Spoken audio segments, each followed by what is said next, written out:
सिंध में मुख़्तलिफ़ होटलनि ते जीअं नौकरी बाडरे ऐं भरपासे जे होटलनि ते खीर बदिरां ज़हरीले केमिकल वारे खीर जी चांहि हलाई पई वञे।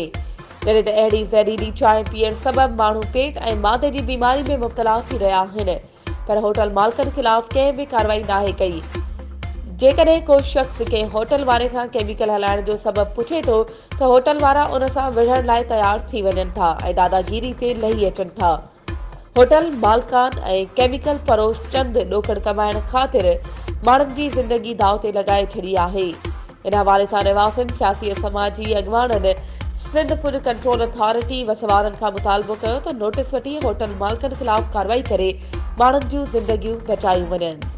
वधीक ख़बरुनि ऐं अपडेट्स जे लाइ असांजे चैनल खे सब्सक्राइब कयो ऐं हा, बेल आइकन खे प्रेस करणु न विसारिजो त जीअं असांजी हर नई अचण वारी वीडियो तव्हां ताईं पहुची सघे।